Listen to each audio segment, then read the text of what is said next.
አዲሲቱም ራሱ ኢየሩሳሌም ናት። አዲሲቱም ኢየሩሳሌም ናት። በነጭ ፈረስ ሲመጣ ራእይ ላይ እንዳየው ማለት ነው። ተቀምጦ ሲመጣ ሊገዛ ሲመጣ ክርስቲያኖች አዲስ ኪዳንን አንብበው ነው እኛን የጠሉት ብለው ስለሚያስቡ ስለ አሦር የተናገረው ስለ አሕዛብም የተናገረው የአብርሃም ልጅ የይስሐቅ ያዕቆብ ልጅ በእምነት ምክንያቱም ለአብርሃምም ብሎታል። ማርቲን ሉተር አንዱ አርጊመንት መጀመሪያ አገልግሎት ሲጀምር እስራኤላውያን ይድናሉ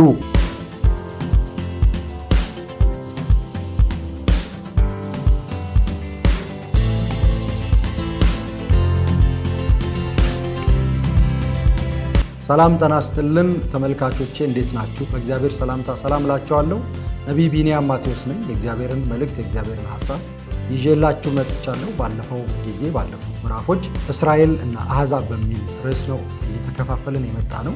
በዚሁ ርዕስ ቀጣይ መልእክት ቀጣይ ሐሳብ ይዤ መጥቻለሁ። እንድትከታተሉ እጋብዛችኋለሁ። ያለፈው መልእክት አምልጧችሁ ከነበረ ወይም ያለፈውን መልእክት ያላያችሁ ሰዎች ከላይ ያለውን ሊንክ በመጫን ማየት ትችላላችሁ፣ መከታተል ትችላላችሁ። አሁን የቀጣዩን ትምህርት እንድታዩ ጋብዛችኋለሁ። መልካም ጊዜ። የሮማውያንን ዘመን ደግሞ እናያለን። የሮማውያን ዘመን እንግዲህ በዋናነት ማለት ያው በሆነ ጊዜ ውስጥ የአይሁድ ታሪክ በመጽሐፍ ቅዱስ ውስጥ ሳይጻፍ የዝምታ ጊዜ ሆኖ ኖሯል። ሮማውያን ብቻ ሳይሆን የግሪኮቹንም ከዛም በፊት የነበረውን ዲቴል አናይም። ትንቢቶቹን ግን እናያለን። መጽሐፍ ዳንኤል ላይ ያሉ ትንቢቶችን ዳንኤል ናቡከደነጾር ያየውን ህልም ሲፈታ ከሱ በኋላ የሚመጡ ነገስታቶችን ሲተረጉም እናያለን። መጨረሻ ላይ የሚመጣው ግን አለት ነው። ራሱ ማንም ያልነካው የመጣ አለት ነው። እሱ ከዛ የወርቁን ምስል መጥቶ ከስር መጥቶት አፍርሶት አድቅቆት ከዛ ዓለምን እየሞላ ይመጣል ይላል። ያ ምስል ያ ድንጋይ ያ አለት የእግዚአብሔር መንግስት እንደሚወክል በግልጽ ዳንኤል ለናቡከደነጾር እንኳን ይነግረዋል። እና ያ የእግዚአብሔር መንግስት አለት መጽሐፍ ቅዱስ ላይ እንደሚናገረው መጽሐፍ ግንበኞች የናቁት ድንጋይ እርሱ የማዕዘን ራስ ሆነ ይላል። እሱ ደግሞ ኢየሱስ ክርስቶስ እንደሆነ መጽሐፍ ቅዱስ ጴጥሮስ ላይ ይናገራል። ኢየሱስም ያንን ጥያቄ ፈሪሳውያንን ሲጠይቃቸው ሲናገራቸው እናያለን። ያን ጉዳይ አንስቶ ሲናገር ግንበኞች የናቁት ድንጋይ እርሱ የማዕዘን ራስ ሆነ ብሎ ስለ ራሱ ሲናገር ኢየሱስም እናያለን። እና ያ አለት ኢየሱስ ክርስቶስ ነው። ስለ ኢየሱስ መንግስት ነው እግዚአብሔርም የተናገረው። ያ የኢየሱስ መንግስት ግን የእስራኤል መንግስት ነው። ለዚህ ነው እስራኤላውያን ክርስቶስ ሲመጣ የእስራኤልን መንግስት ይመልሳል የሚል አስተሳሰብ ስለነበራቸው ይመልሳል የሚለው አስተሳሰባቸው መጽሐፍ ቅዱሳዊ ቢሆንም ስክሪፕቸራል ቢሆንም ትክክል ቢሆንም ግን የሚመለስበት መንገድ እነሱ ያሉት መንገድ አይደለም። ያንን አያሟላም ብለው ስላሰቡ ነው ኢየሱስን በግልጽ የተቃወሙት ወይም መሲሁ አይደለም ያሉት። እነሱ የጠበቁት መሲሁ ሲመጣ ልክ ዳንኤል ላይ እንዳለው መጥቶ አድቅቆ ግን የሚመጣበት መንገድ እነሱ ያሉት አይደለም። በሰው መንገድ ስለጠበቁ ነው። በዋናነት ያንን አላሟላም ብለው ስላሰቡ ነው የተቃወሙት እንጂ መሲህ ሲጠብቁ ነው የኖሩት ማለት ነው። እና የእስራኤልን መንግስት መቼ ነው የምትመልሰው ብለው እነ ጴጥሮስ ሲጠይቁት ኢየሱስ ያላቸው ይህ ለእናንተ አልተሰጠም፣ ለእግዚአብሔር ነው የተሰጠው፣ ለእናንተ አልተሰጣችሁም ብሎ መለሰላቸው። አይመልስም አላለም። የእስራኤል መንግስት አልመለስም፣ የእስራኤል መንግስት አይመለስም ሳይሆን ያለው ያን ማድረግ ለእግዚአብሔር ነው የተሰጠው። እግዚአብሔር በቀኑና በጊዜው በራሱ ጊዜ የወሰነው ነው ያለው ኢየሱስ። ስለዚህ የእስራኤል መንግስት ይመለሳል፣ በራሱ ጊዜ ነው የሚሆነው ማለት ነው። ዛሬ በምድር ላይ አለ ያ መንግስት። እግዚአብሔር በወሰነው ጊዜ በ1948 ያ መንግስት ተመስርቷል፣ በስጋ ማለት ነው። ከዛ በፊት ደግሞ መንፈስ ዓለም ላይ ተመስርቷል በኢየሱስ አማካኝነት። መመስረት ብቻ ሳይሆን በሙላት ደግሞ ምድር ላይ ለመግዛት 1000 ዓመት ለመግዛት የሺህ ዘመን መንግስት የምንለው ማለት ነው ይመጣል። ብዙ ክርስቲያኖች የማታውቁት ምንድን ነው? ያ መንግስት የእስራኤል መንግስት መሆኑን አታውቁም። ያ የኢየሱስ መንግስት የሺህ ዘመን መንግስቱ የእስራኤል መንግስት ነው። ኢየሱስ የእስራኤልን መንግስት ሊያጸና በሺህ ዘመናት ሊገዛ ነው የሚመጣው። እዚህ ላይ ጥቂት መናገር ካስፈለገ ስለ ራእይ መጽሐፍ ዲቴል ለማውራት ሳይሆን አሁን ያለሁት በጣም ሰፊ የሆነ ጥልቅ የሆነ ትንቢት ቢሆንም እግዚአብሔር እንዳስተማረኝ ግን ብዙ ነገሮችን መናገር እችላለሁ። አሁን ዋና ሐሳቤ እሱ ባይሆንም ግን ስላነሳሁትና የሚመለከትም ስለሆነ መናገር አለብኝ። የእስራኤልን መንግስት ለመመለስ ነው የሚመጣው ኢየሱስ። ያውም ደግሞ የሚገዛው የት እንደሚገዛ በግልጽ መጽሐፍ ቅዱስ ይናገራል። በምድር ላይ ነው ማለት በኢየሩሳሌም ነው የሚገዛው። በሜጌዶ ሸለቆ ነው፣ በሜጌዶ ነው ጦርነት የሚሆነው፣ አርማጌዶን የሚባለው ማለት ነው። ሰዎች አርማጌዶን የሚሉት ማለት ነው። ያም አርማጌዶን ጦርነት ይካሄዳል። ብዙ ሰዎች አርማጌዶን ጦርነት ይካሄዳል። አርማጌዶን ግን በዋናነት የትኛው ሳይድ ላይ ነው የምትሆኑት ነው ጥያቄው። የማን አባል ነው የምትሆኑት? የቱ ጋር ነው የምትቆሙት ነው? ከኢየሱስ ጋር ነው ወይ? በአካል ውጊያ ይደረጋል።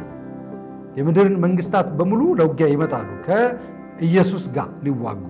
ኢየሱስ የእስራኤልን መንግስት ሙሉ በሙሉ ለማጽናት ስለሚመጣ፣ ያውም ደግሞ በምድር ሁሉ ላይ ለማጽናት ስለሚመጣ፣ ቤተ ክርስቲያን ደግሞ በዛ መንግስት ውስጥ የራሷ ሰፊ ድርሻ ኖሯት ስለምትገዛ ከኢየሱስ ጋር ማለት ነው። ያ ለ1000 ዓመት ነው። ከ1000 ዓመት በኋላ ግን ሙሉ በሙሉ የምድርም ሰማይም ሌሎችም አልፈው አዲሲቱ ኢየሩሳሌም፣ አዲሲቱም ራሱ ኢየሩሳሌም ናት። አዲሲቱም ኢየሩሳሌም ናት። በዛችም ከዚህ በፊት እንዳልኩት ኢየሩሳሌም ቅጥሮቿ በ12ቱ የእስራኤል ነገድ አባቶች ስም የተሰየመ ነው ቅጥሮቿ የሚሆነው። ለማንኛውም ወደዚህ ስንመጣ ኢየሱስ በ1000 ዘመን መንግስት የእስራኤልን መንግስት ነው የሚመልሰው። በኢየሩሳሌም ነው የሚገዛው። በመጌዶን ውጊያ የሚደረገው። ሁሉም ጦራቸውን ወደ እስራኤል ነው የሚያመጡት፣ የሚያሰልፉት፣ የሚዋጉት፣ ከበባ የሚፈጽሙት።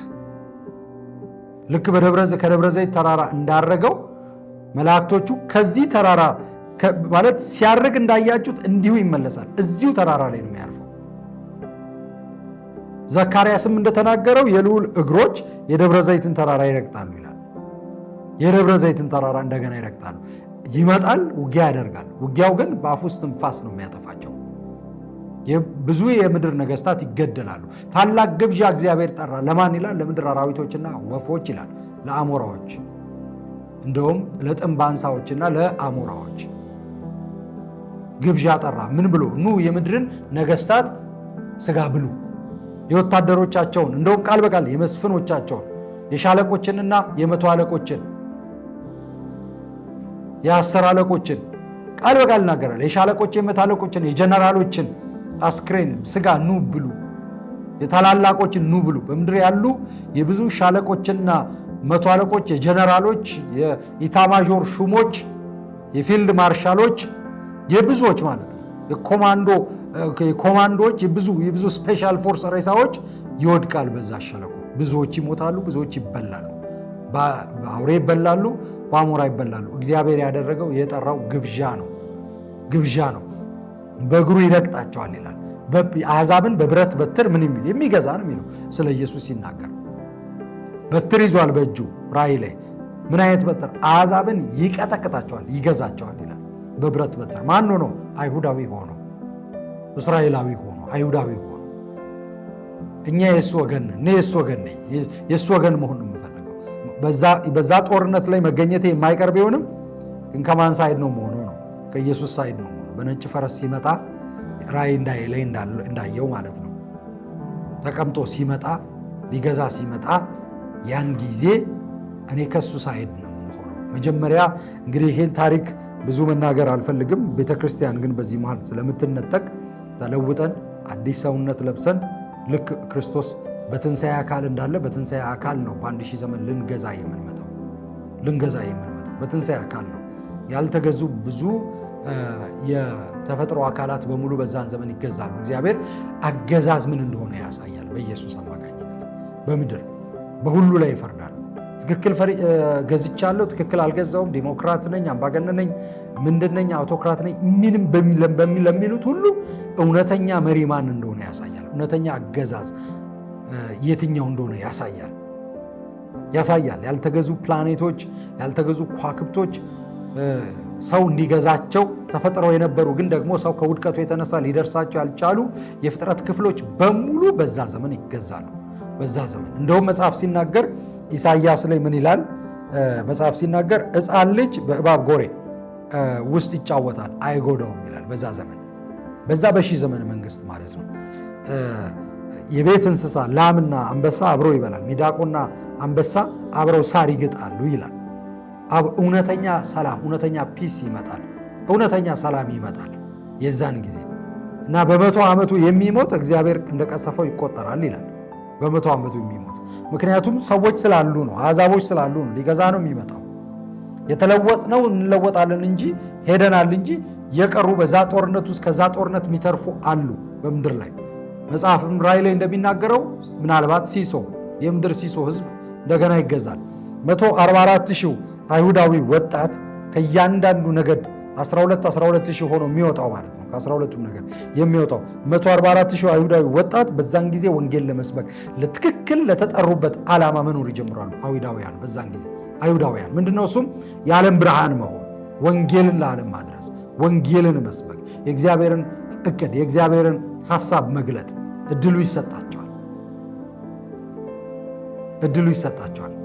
በዚህ ጉዳይ መነጋገር ካለብን የሮማውያንን ከመናገሬ በፊት ታሪክ ከመናገሬ በፊት ሮሜን ማንሳት ፈልጋለሁ። ምክንያቱም በጣም ሲሪየስ ነው። ብዙ ክርስቲያኖች በዚህ ጉዳይ እጅግ በጣም ስታችኋል።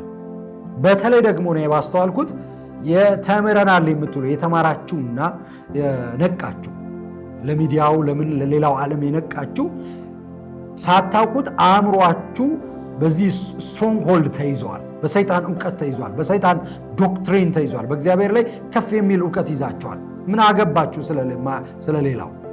የተሰጠን እኮ ወንጌል እንድንሰብክ እኮ ነው።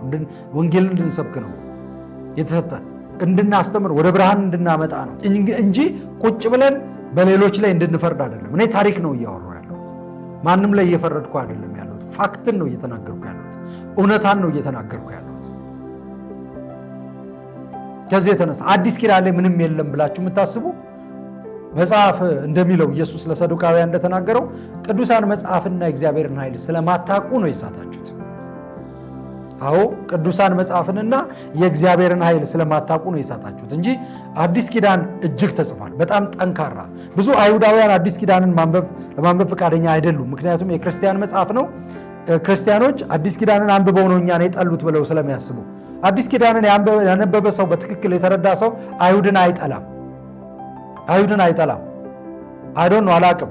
ቤተ እስራኤላውያን ካላችሁ ይህንን የምትሰሙ አይሁዳውያን ካላችሁ አማርኛ የምትችሉ ወይም አላውቅም በትርጉም ይሁን በሆነ መንገድ የምትሰሙ ይህንን ቪዲዮ ያገኛችሁ ካላችሁ እንድታነቡ ጋብዛችኋለሁ። አዲስ ኪዳን መጽሐፍ አዲስ ኪዳን ያው ነው፣ የእናንተው መጽሐፍ ነው። አዲስ ኪዳንን የጻፉት በሙሉ አይሁዳውያን ናቸው። በሙሉ ማናቸውም ከኛ ሰፈር ወጥተው አልጻፉ። ሁሉም አይሁዳውያን ናቸው። የእናንተው መጽሐፍ ነው። አዲስ ኪዳንን የጻፉት ሙሉ ነው የጻፉት አይሁዳውያን ናቸው። ማንም አልጻፈው። የተጻፈውም እስራኤል ነው። አንዳንዱም የተለያየ ቦታ ነው፣ ግን አይሁዳውያን ናቸው የጻፉት።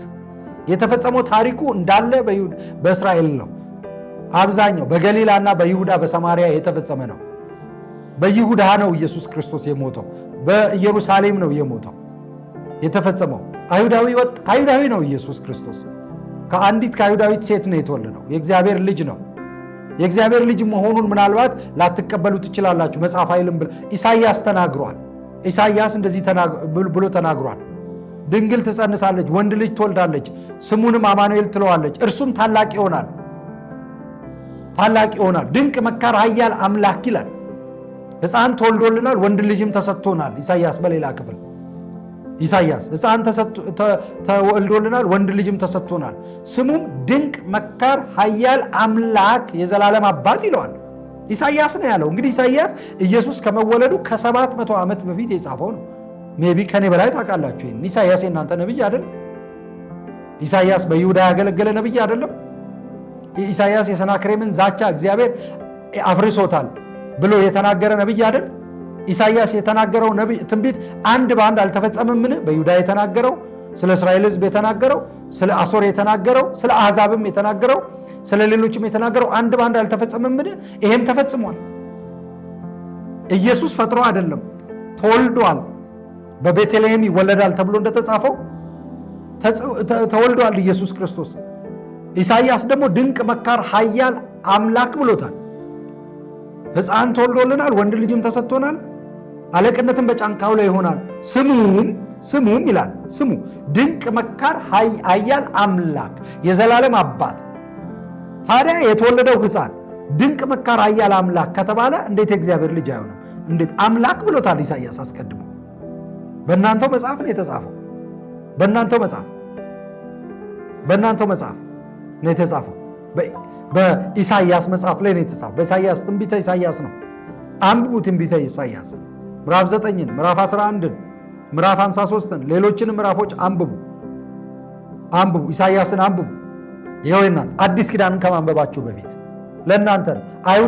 አዲስ ኪዳን ነው። አዲስ ኪዳንም አይሁዳውያን ናቸው የጻፉት፣ እስራኤላውያን ናቸው። ሙሉ በሙሉ አይሁዳዊ ነው መጽሐፉ፣ አይሁዳዊ ነው። አዲስ ዓመትን ያከብር ነበር። ፋሲካን ያከብር ነበር ኢየሱስ። የቂጣ በዓልን ያከብር ነበር ኢየሱስ። አለባበሱ ጂዊሽ ነው፣ አይሁዳዊ ነው ኢየሱስ ክርስቶስ። ራእይ መጽሐፍ ስታነቡ ታገኛላችሁ። በሰማይም አይሁዳዊ እንደሆነ ራሱን ይጠራል። ራሱን የይሁዳ ነገድ የሆነ አንበሳ ብሎ ማለት ነው። ከይሁዳ ነገድ የሆነ አንበሳ ብሎ። ስለዚህ አንብቡ። በክርስቲያኖች ምክንያት እንደተሰናከላችሁ አስባለሁ፣ አውቃለሁ። ብዙዎቻችሁ ማለት ነው። ማንበብ የማትፈልጉት የክርስቲያኖች መጽሐፍ ጸረ አይሁድ መጽሐፍ እንደሆነ ስለተነገራችሁ ነው። ከልጅነታችሁ ጀምሮ ስለተነገራችሁ ነው። ውሸት ነው እሱ። ጸረ አይሁድ አይደለም መጽሐፍ አይደለም። የእናንተ መሲህ እኮ ነው፣ የእኛ መሲህ ነው። እኛ የምናመልከው ያዳነን እኮ የእናንተ መሲህ እኮ ነው። የእናንተ መሲህ ነው። የእናንተ መሲህ ነው የተቀበልነው። ለዓለም ብርሃን ትሆናለች እስራኤል፣ ለዓለም ብርሃን ትሆናለች የሚለውን እኮ እስከ ዓለም ብርሃን ሆኖ የገለጠው እኮ ኢየሱስ ነው እኮ። ለዓለም ብርሃን መሆናችሁን ያሳየው ኢየሱስ ነው። ዛሬ የእናንተን በረከት እኮ ነው እኛ እየተካፈልን ያለ ነው። የእናንተን በረከት ነው። የእናንተ አምላክ ነው እየባረከን ያለው። አባቶቻችሁ አባቶቻችን ሆነዋል በእምነት። እኛ በእምነት አዶፕትድ ሆነናል። በእምነት በስጋ አይደለንም፣ በእምነት ግን ሆነናል። የአብርሃም ልጅ የይስሐቅ ያዕቆብ ልጅ በእምነት። ምክንያቱም ለአብርሃም ምን ብሎታል? የአሕዛብ አባት ትባላለህ፣ የአሕዛብ አባት ትሆናለህ አላለውም እንደ እግዚአብሔር? ያንን በኢየሱስ ክርስቶስ በኩል ነው በእኛ ወደኛ ሕይወት ያመጣው። የእናንተ በረከት ነው ለእኛ የተረፈው። ባለዳነን፣ ስለ እናንተ ባለዳነን። ወንጌልን እንሰብካችሁ ባለዳነን። በእናንተ ላይ የሚሰራው የእናንተ አምላክ ነው በእኛ ሕይወት እየሰራ ያለው። ስለዚህ አንብቡ አዲስ ኪዳን፣ እኔ እንጋብዛቸዋለሁ። ነገር ግን ክርስቲያን የሆናችሁ አይሁዳውያን ሳትሆኑ ክርስቲያን የሆናችሁ ደግሞ አዲስ ኪዳን መጽሐፍን እናንተን አላነበባችሁትም። በአዲስ ኪዳን ምንም አላለም የምትሉ ሐዋርያ ጳውሎስ እንግዲህ ሐዋርያ ጳውሎስ የጻፈውን መልእክት በሙሉ ትቀበላላችሁ ብዬ አምናለሁ። ታላቁ ሐዋርያ ማለት ነው። ሐዋርያ ብዙ መጽሐፍ ጽፏል። አብዛኛውን የአዲስ ኪዳንን መልእክት የጻፈው እሱ ነው።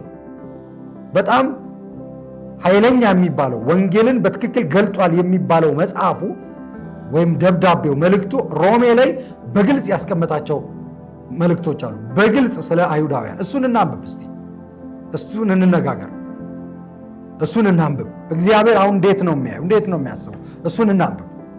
እንግዲህ ከታሪክ መለስ ብለን ይህንን የመጽሐፍ ክፍል እኔና ታሪኮችንም እንቀጥላለን። እንግዲህ እኔ ቃል አልገባላችሁም። እያንዳንዱን ዝርዝር ታሪክ በሙሉ ነግራቸዋለሁ ብዬ ቃል አልገባላችሁ። ቃል አለመግባት ብቻ ሳይሆን እያንዳንዱን ዲቴልም አውቃለሁ ማለት አይደለም። እግዚአብሔር ባስተማረኝ በደንብ ሪሰርች እንድሰራ ተናግሮኝ ማለት ነው። በዚህ ጉዳይ እንድዘጋጅ ተናግሮኝ ባስተማረኝም ልክ ላይሆን ይችላል። እዚህ መናገር በሚችለው ልክ እናገራለሁ። ስለዚህ ከዚህ ብዙ እንደምታገኙ በደንብ ባለሙሉ ተስፋ ነኝ። በክርስቶስ ሆኜ ሮሜ 9 ላይ ጳውሎስ ሲጀምር ሮሜ 9 ላይ በዋናነት ይጀምራል። ግልጽ ሐሳብ ነው የሚጀምረው። ከዛ በፊት የሚያነሳቸው ሐሳቦች አሉ። ዛሬ እሱ ጊዜው አይደለም፣ አሁን ማለት ነው። እሱ ሌላ ጊዜ እግዚአብሔር እንዳስተምረው ከተናገረ ማስተምረው ነው፣ ወይም እንድናገረው ከተናገረ። ነገር ግን ለክርስቲያኖች ነው እሱ ማለት ነው። ለክርስቲያኖች ወይም በክርስቶስ ለሆናችሁ ወንድሞቻችሁን ነው እያሳደዳችሁ ያላችሁት። ደስቲን ለሆኑ ለነሱ ነው ይሄ የተሰጠው፣ ለነሱ ነው። እንደዚህ ይላል፣ በክርስቶስ ሆኜ እውነት እናገራለሁ፣ አልዋሽም። ሕሊናዬም በመንፈስ ቅዱስ ይመሰክርልኛል። ታላቅ ሐዘንና የማያቋርጥ ጭንቀት በልቤ አለ። ለወገኖቼ ስል ስለ ወንድሞቼ እኔ ራሴ የተረገምሁና ከክርስቶስ ስም ተለይቼ የተጣልሁ እንደሆን እንኳ እወድ ነበር። እነርሱም የእስራኤል ሕዝብ ናቸው ይላል። ለምን ጳውሎስ በዚህ ልክ ለምንድን ነው የወደዳቸው? ለምንድን ነው የፈለጋቸው? ለምንድን ነው ሐዋርያ ጳውሎስ በዚህ ልክ ወገኖቼ እነዚህም የእስራኤል ሕዝብ ናቸው፣ ስለ እነሱ ስል ከክርስቶስ ተለይቼ የተወገድኩ የጠፋው። ይሄ እንግዲህ ማብራራት አያስፈልግም። እወድ ነበር፣ የጠፋው እንደሆነ እወድ ነበር ስለ እነሱ ስል። ለምን ወይም የተጣሉ ከክርስቶስም ተለይቼ የተጣልሁ እንደሆነ እንኳ እወድ ነበር። እነርሱም የእስራኤል ሕዝብ ናቸው። ለምን? ልጅ መሆን። የማ ልጅ? የእግዚአብሔር ልጅ መሆን፣ መለኮታዊ ክብር፣ ኪዳን፣ ሕግን መቀበል፣ የቤተ መቅደስ ሥርዓትና ተስፋ የእነርሱ ናቸው። ደግሜ እነዚህ ነጥቦች ላንሳቸው። ለምን? ልጅ መሆን፣ መለኮታዊ ክብር፣ ኪዳን፣ ሕግን መቀበል፣ የቤተ መቅደስ ሥርዓትና ተስፋ የእነርሱ ናቸውና። ያን ብቻ አይልም፣ ይቀጥላል። ሌላ የእነሱ ናቸውና ይለና ቁጥር 5 ላይ እንደዚህ ይላል። ሮሜ 9 ቁጥር 5 ላይ አባቶችም የእነርሱ ናቸው። አባቶች የእነርሱ ናቸው፣ የእነርሱ ናቸው። አባቶችም የእነርሱ ናቸው። ክርስቶስም በሥጋ የትውልድ ሐረጉ የሚቆጠረው ከእነርሱ ነው። ክርስቶስም አባቶችም የእነርሱ ናቸው። ክርስቶስም በሥጋ የትውልድ ሐረጉ የሚቆጠረው ይሄ መጽሐፍ ቅዱስ ነው የሚለው። አዲስ ኪዳን ሮሜ 9 ላይ ቁጥር 5 ላይ ከእነርሱ ነው ክርስቶስ የሚወለደው፣ እርሱም ከሁሉ በላይ የሆነ ለዘላለም የተመሰገነ አምላክ ነው። አሜን። በጣም በጣም አስደንጋጭ ነገር ነው እዚህ ጋር ያለው። ክርስቶስ በሥጋ የሚቆጠረው ከእነርሱ ነው ይልና እሱ አምላክ ነው። መቼ ነው ታዲያ ክርስቶስ በሥጋ ከእነሱ የሚቆጠረው? ዛሬ ጳውሎስ በጻፈበት ሰዓት ይህንን ኢየሱስ ልክ እንዳሁኑ በአብ ቀኝ ተቀምጦ ነው ያለው። ኢየሱስ አምላክ ነው። ልክ እንዳው ልብ አድርጉ።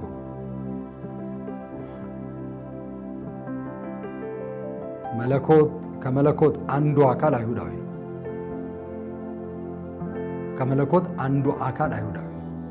በሰማይ አንድ ተወካይ አለ፣ አይሁዳዊ ተወካይ፣ አይሁዳዊ ሰው። ጥሩ አይመጣም ከእናንተ ጋር ከእሱ ጋር መጣላት። ጥሩ ይመጣል? ጥሩ አይመጣም። ጥሩ አይመጣም። ለእናንተ ጥሩ አይመጣም ከእሱ ጋር መጣላት። አንድ ሰው በአብ ቀኝ አይሁዳዊ ሰው ተቀምጧል። ይህንን ጳውሎስ ነው እዚህ ያለ ያለው፣ እኔ ያላልኩትም። እርሱም ይኸውላችሁ ምን ይላል? ክርስቶስም በሥጋ የትውልድ ሐረጉ የሚቆጠረው ከእነርሱ ነው። ከማ? ከአይሁዳዊ። ስለዚህ አይሁዳዊ ነው። እርሱም ከሁሉ በላይ የሆነ ለዘላለም የተመሰገነ አምላክ ነው። አሜን ብሎ ነው የሚዘጋው። አሜን ብሎ ነው የሚዘጋው። ስለዚህ ይሄንን የሚያቆምበት አይደለም፣ ይቀጥላል። ነቢያቶቹን ሆሴዕንና ኢሳይያስን እየጠቀሰ ይቀጥላል።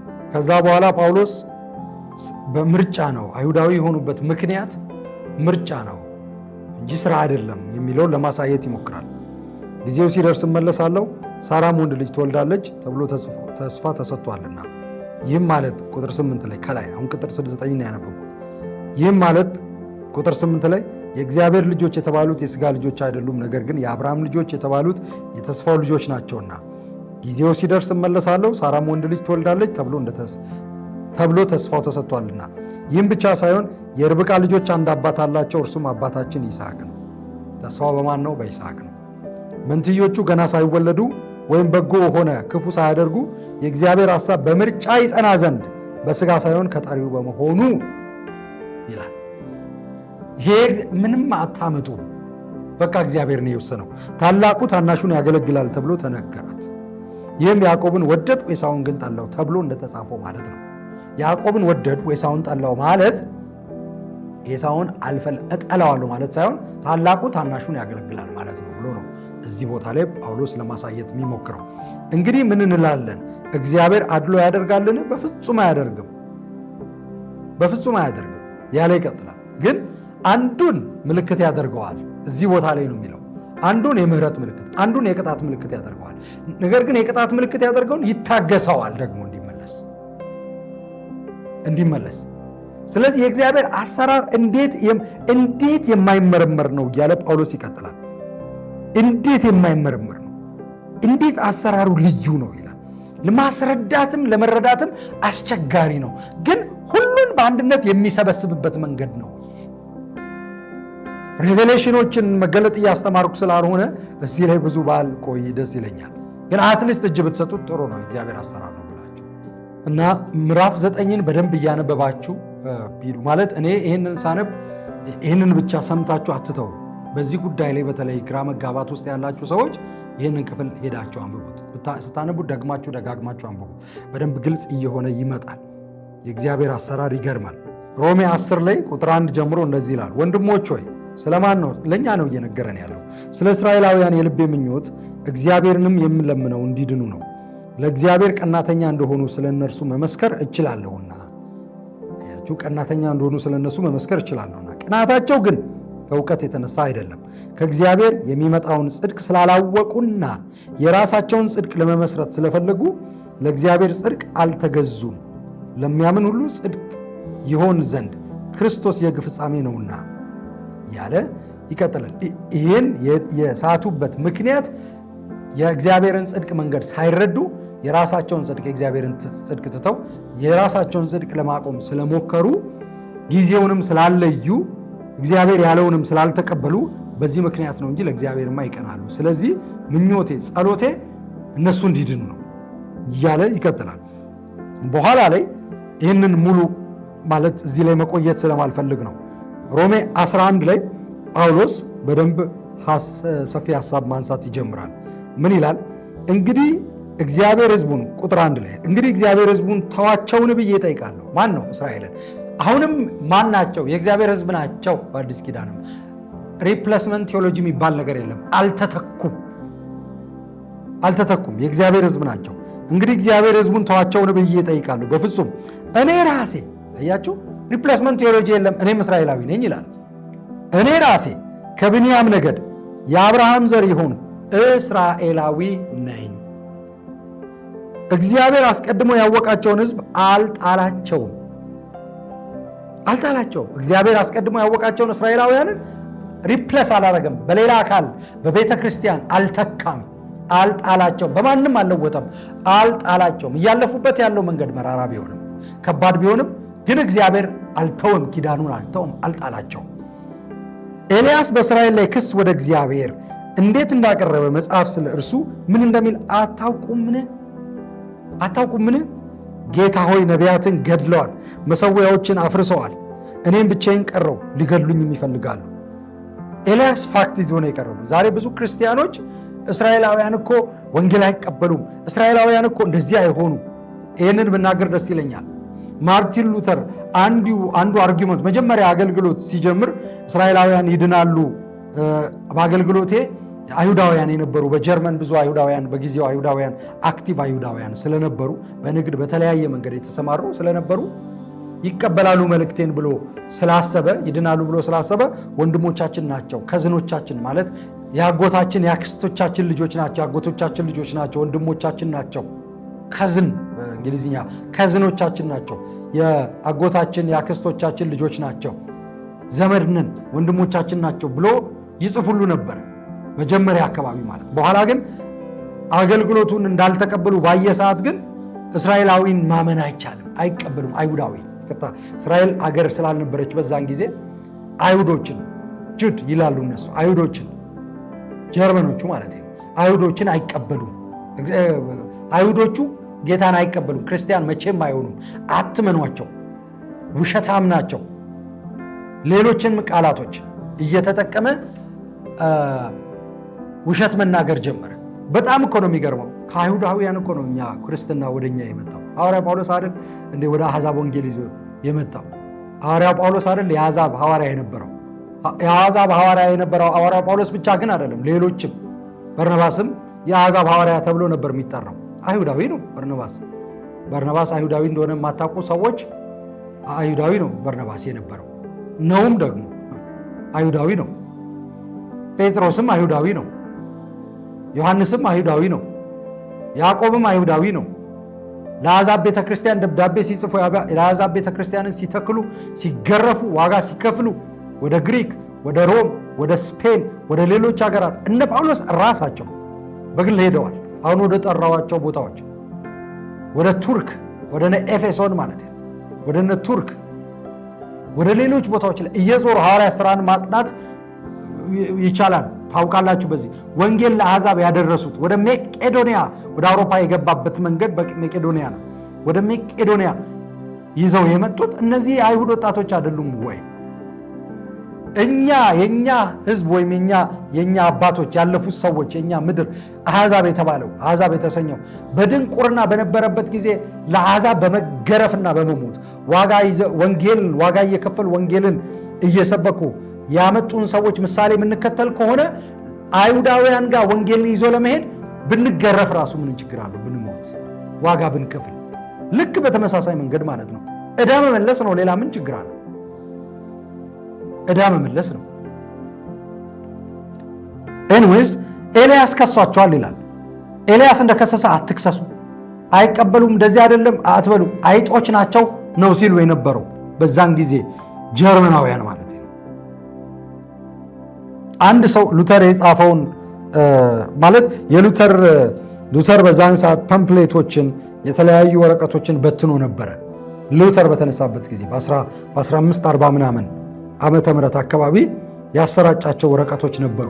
መጨረሻም ከመሞቱ በፊት ገና በአጭር ጊዜ ውስጥ የመጨረሻው ስብከቱ አይሁዳውያንን ከመሬታቸውን ንጠቋቸው፣ ንግዳቸውን ንጠቋቸው፣ ከጀርመን አሳዷቸው፣ ሲነጎጎቻቸውን አቃጥሉ፣ ሰንበትን እንዳያከብሩ አድርጉ፣ ንብረታቸውን ቀሙ፣ ራቁታቸውን አድርጉ፣ አሳዷቸው፣ ከጀርመን አባሯቸው ብሎ አስተምሯል።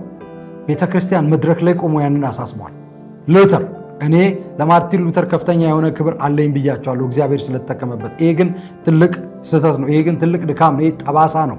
የቤተ ክርስቲያን ጠባሳ ጭምር ነው። የቤተ ክርስቲያንም ታሪክ ነው። ይሄ ከሉተር የጀመረ ባይሆንም ሉተር በዛን ጊዜ በተለይ በጀርመን ሕዝብ በጀርመን ማህበረሰብ ከፍተኛ ተሰሚነት ስለነበረው የሚጽፈው ጽሑፍ በሙሉ በሚሊዮን የሚቆጠሩ ሰዎች ያነቡታል፣ ይቀበሉታል። የሉተርን ልደት ሲያከብሩ ሲኖጎጉን ላይ ያቃጥሉ ነበር። ሲኖጎግ ያቃጥሉ ነበር። አይሁዳውያንን ያሳድዱ ነበር፣ ይዘርፏቸው ነበር፣ ይደበድቧቸው ነበር። የሉተርን ልደት ሲያከብሩ ማለት ሉተራን አማኞች በጊዜው የነበሩ ሉተራን አማኞች እና መፍትሄው እሱ ነው። ኢቭን አንቀበልም ብለው ቢሆን እንኳ መፍትሄው እሱ ነው። እሱን ነው ኢየሱስ ትቶልን የሄደው። ሲሞት የሚያደርጉትን አያውቁምና ይቅር በላቸው ብሎ ለሮማውያን ለሰቀሉት፣ እንዲሁም አሳልፎ ለሰጡት ለአይሁዳውያን ሽማግሌዎች፣ ካህናትና የሕግ አለቆች ምሕረት አድርጎ ይቅርታ አድርጎላቸው እኮ ነው የሞተው ኢየሱስ። ምንም ቢበድሉም ማለት ነው። ምንም ቢበድሉም ቢያጠፉ ከዚያም ደግሞ አልሰሙም፣ እኔን ገለውኛልና እኔን አጥፍተውኛልና ወንጌል እንዳትሰብኳቸው እንዳትጸልዩላቸው አላለም። በዳዊት ዙፋን ላይ ይቀመጣል። ለዘላለም የሚገዛው ኢየሱስ ክርስቶስ ነው። ስለ ምድራዊ መንግስት ብቻ እያወሩ አይደለም። ለአባቶቻቸው ለአብርሃም፣ ለይስሐቅ፣ ለያዕቆብ ወደ ማልኋቸው ምድር እመልሳቸዋለሁ ብሏል። እንዴት በአይሁድ ህዝብ ላይ ግፍ እንደተፈጸመ በክሩሴድ አማካኝነት። ክሩሴድ የሚለው ቃል በራሱ በእግዚአብሔርም ዘንድ አጸያፊ ይመስለኛል። እነዚህ በጀርመን የተደረጉ በናዚ ዘመን የተደረጉ ናቸው። የተወሰኑትን በዝርዝር ለማየት እንሞክራለን። ከዛ በኋላ የተነሱባትን ጠላቶች እናያለን። ልክ እንደ መሳፍንት ዘመን ማለት ነው። ራዕይ መጽሐፍ ላይ የተጻፈውን ስናይ ነበር። እንግዲህ ተመልካቾች ስትከታተሉ የነበረው መልእክት ይህንን ይመስላል። ይህ ኤፒሶድ በዚህ ያበቃል። የሚቀጥለውን ኤፒሶድ እንድትከታተሉ እጋብዛችኋለሁ። የሚቀጥለው ኤፒሶድ እንዳያመልጣችሁ ቻናላችንን ሰብስክራይብ አድርጋችሁ የደውል ምልክቱን ተጭናችሁ እንድትጠብቁ እጋብዛችኋለሁ። መልካም ጊዜ ይሆንላችሁ። ሰላም።